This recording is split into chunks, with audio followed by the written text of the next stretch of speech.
Hi everyone, and welcome to EDUC 393. This is a video tutorial on the field experience documentation for those that have questions on it. So we'll go ahead and begin. As you go down from the home page, you click on modules, and the information you'll be looking for is right below Zoom expectations and its field experience. And we'll go ahead and click on conclusion of field experience documentation. So for this, please, if you want to look for the forms, you want to go ahead and find all the forms on the Field Experience Handbook. So I'll go ahead and open that up.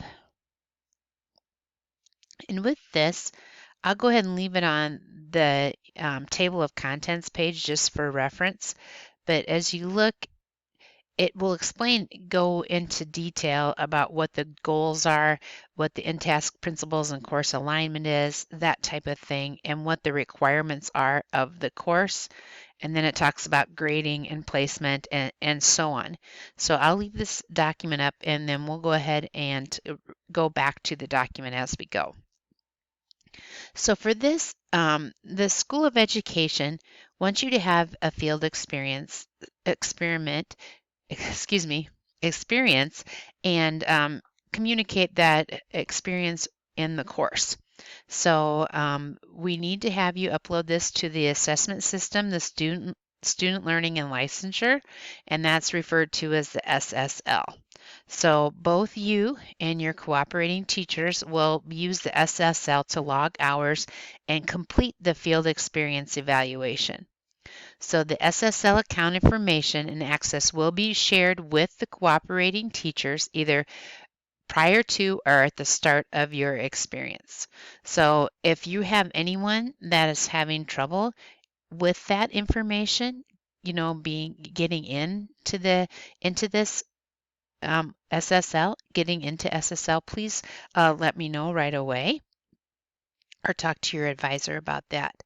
So just to let you know that this is in bold, and I know we're skipping quite down here, but I want you to be aware of this right now, that you please note that credit for this course cannot be issued without satisfactory completion of the field experience. So it's vital that you do get this done. So these are the following required documents that will be completed in the SSL. So you have a time log, and that's the required hours, must be approved by the cooperating teacher's timestamp. And then this is for your time log. It's the date and then the description. So it's the time of day that you were there. So there's your example. And then a 5-sentence summary of what was covered during the time you were there. So it is sentence 1 should list the math objective. Sentence 2 through 5 should include what you saw the students doing, as well as what you did during the time you were there. And then also with this, you need to teach one lesson while you were there. And that's something you need to communicate with your cooperating teacher and ask him or her about that when it needs to be done and that sort of thing. You need to communicate directly with your cooperating teacher on that one. So you have your time log, and then this gives the information you need to include on your time log. And then the cooperating teacher's general disposition evaluation and the cooperating teacher lesson feedback form.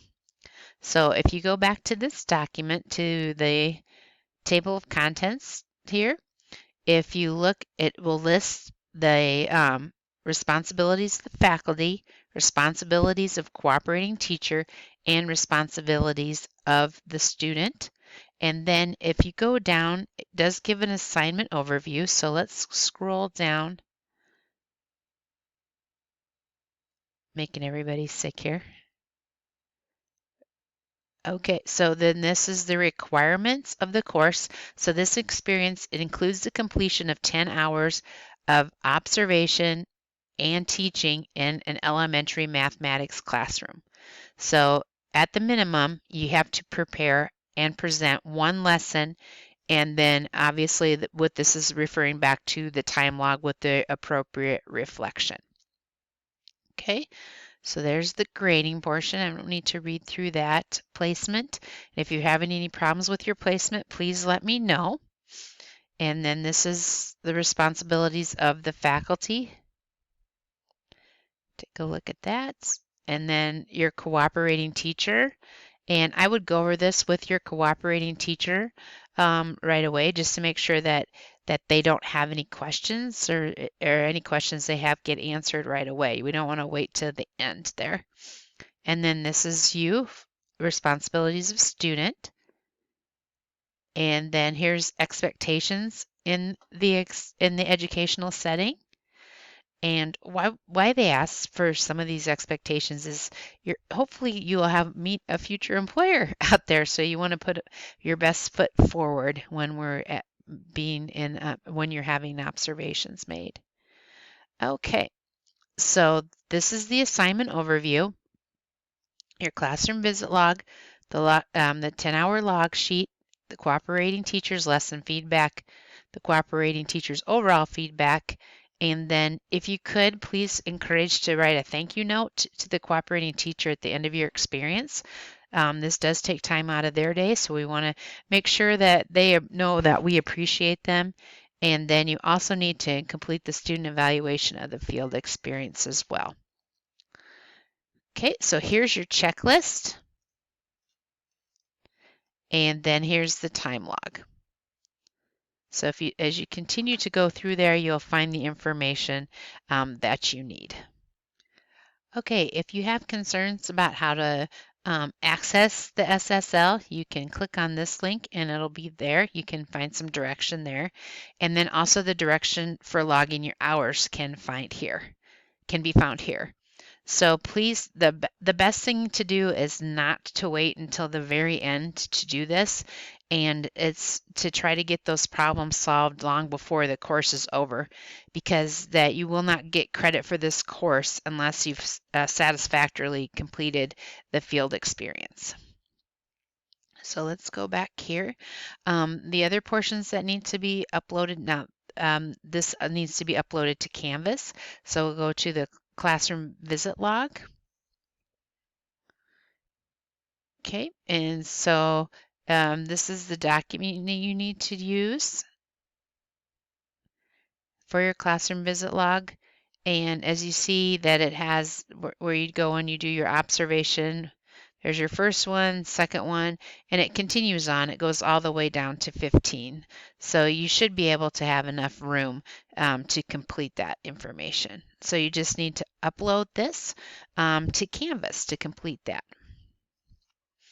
And then the last is your lesson plan. With your lesson plan, what you need to do is to upload your lesson plan and any other materials that you use while teaching your lesson in your field experience to your students. I can't wait to see those. They're going to be awesome. If you have any questions on that, let me know as well, and I will be happy to help you. Okay, so that's pretty much what it is for the field experience. Like I said, please contact the staff here at BU right away if you still don't have your placement, or if you know if you have any questions about that. If the cooperating teacher has questions, there was a phone number in the field in the handbook to people to get a hold of. And if you have any questions with your lesson plan, please feel free to reach out to me and your cooperating teacher as well. I hope you have the best field experience that you can possibly have, and I can't wait to see those lesson plans.